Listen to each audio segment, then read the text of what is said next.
How's it going, guys? Public Safety Network here. I decided to do a video today on what I consider to be the top 5 don'ts, things you don't want to do as a new guy in the security industry. Now, a lot of these are going to apply to not just the security industry, but other jobs as well. But I feel these are probably some of the most important when you're first getting started in the industry. I'm going to tell you a lot of these mistakes I have made. I've been in the industry almost 6 years now, maybe about 6, and I've made a lot of these same mistakes, if probably not all of them at some point. And so take this as personal experience that these are things that you probably want to avoid when you're first starting out. And honestly, I probably still make some of them. Okay, so number 1 is do not be late on your first day. And now, it's pretty good practice to just not be late in general. It's a sign of a good employee where they show up on time and they're ready to go when work starts. But I can tell you for sure that if you are late on your first day, it is going to set a bad precedent at that point. You're going to appear problematic in the eyes of your coworkers, in the eyes of your supervisor, managers. They're going to kind of already start off on the wrong foot with them, where they're like, I'm not sure about this guy. It's only his first day and he's already coming late.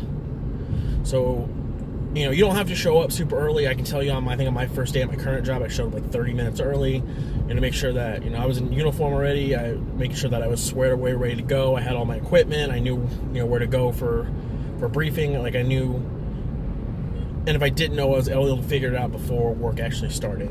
So I suggest that if you're starting a new job, maybe show up a little early. Like I said, that you decide how early you want it, whether it's 15 minutes, whether it's a half hour, just to kind of make sure that you can get settled before work starts.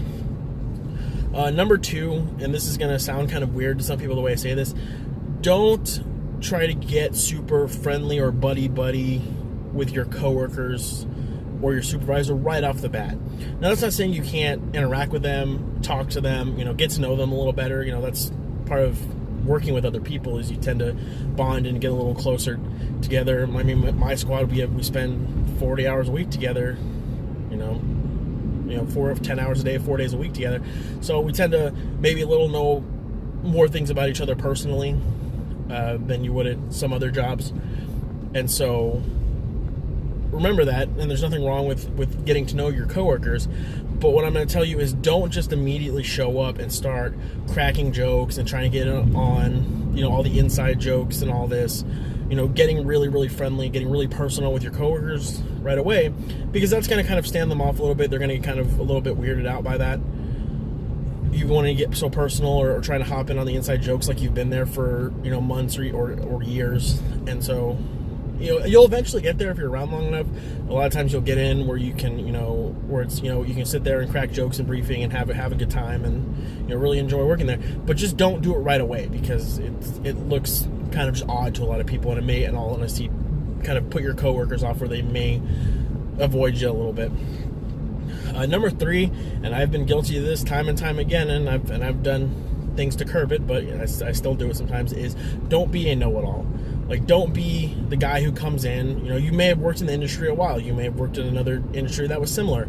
You may have worked even a similar type job or site.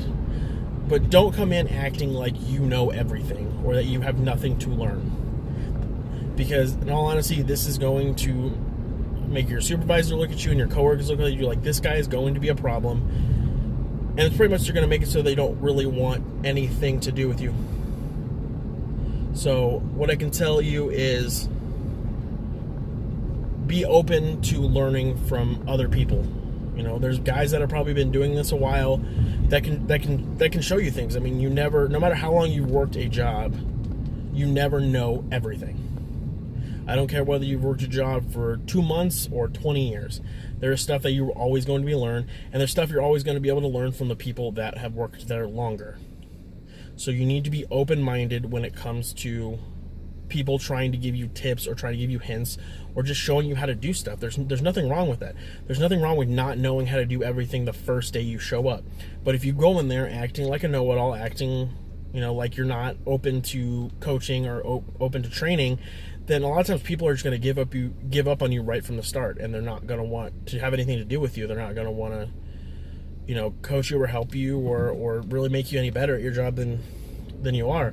So go in there with an open mind, go in there honestly, my best bet is just go in there and act like you don't know anything. Pretty much start from the ground up. There's nothing wrong with contributing experiences that you may have had, or maybe similar situations, but just kind of go in there fresh. Pretend like you've never done this job before, and you're pretty much learning from square one. It's the best way to do it. Because although certain jobs may be very similar, a lot of places have their own way of doing things, and so you may want to learn those ways, and maybe even infuse your old ways and kind of make a hybrid of how to do things. Or you may even find a better way of doing things. Once you've learned how they do stuff, you may be able to contribute something and say, hey, we did this over here, I think it might be a little more effective here, than what you guys are currently doing. And that happens all the time. Number 4, guys, I'm going to tell you is do not be afraid to ask for help. You see a lot of new guys who maybe are not know-it-alls, but they come in and they're afraid to ask for help, or they're afraid to ask how to do something. Don't be afraid to do that, guys. You're never going to learn if you don't ask someone. You can try to self-teach, but in this industry, it's very hard to be able to self-teach yourself everything. And I'm going to kind of break it down for you on certain things. If you're learning how to, maybe a certain key that unlocks the door, maybe how to fill out a certain form, or things like that, things that are more field type stuff, there's nothing wrong with asking, a senior guard or officer or whatever how to do something. There's nothing wrong with going and saying, hey, I don't know how to do this. Do you know how to do this? And most of them will be like, I don't know how to do this. And they'll point you to someone that does. Or they'll be like, yeah, and let me show you how to do it. And you learn how to do it. And I mean, if someone shows you how to do something, I'd probably verify with someone else that's the correct way, because sometimes guards that have been around for a while tend to want to put their own spin on things and may not necessarily be the correct way of doing things. So, but yeah, there's nothing wrong with asking other guards or other officers for help. Just, be like, hey, can you show me how to do this? Other questions that you may want to bring to your supervisor, things that are policy related or more administrative stuff, like things about pay or a payroll or time off, things like that. Those a lot of times are, or if you come across a situation that probably needs to, that you feel need a supervisor to be involved, those are things you go to a supervisor for and ask, because a lot of times they're either going to give you the correct answer or they're going to find someone that is going to give you the correct answer. They may not know, but they may go to another supervisor or a manager and be like, hey, this guard asked me about this particular topic, I don't know, and then they'll find out for you. So a lot of those questions and stuff, it's probably best to ask a supervisor. Officers a lot of times, or guards, are going to kind of give you their own interpretation of what policy says, or they may just not know altogether, and a lot of times they don't want to feel like they don't want to make you think they don't know something, and so they'll kind of make something up. And so a lot of that type of information you want to make sure you get 100% correct. And so those questions are probably best to ask the supervisor. And then number 5, guys, the last one is don't be afraid to make mistakes.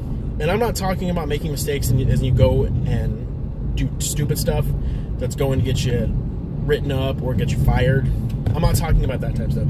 But, when people start new jobs, it's a learning process. You're learning how to do things. A lot of times you're very unsure, you're very hesitant, because, especially in security, because if you're not used to interacting with other people or having to be the one who initiates interactions with other people, or even being more authoritative and kind of having to tell people what to do sometimes, it's a new world for a lot of people, and a lot of times they just don't really know how to go about that.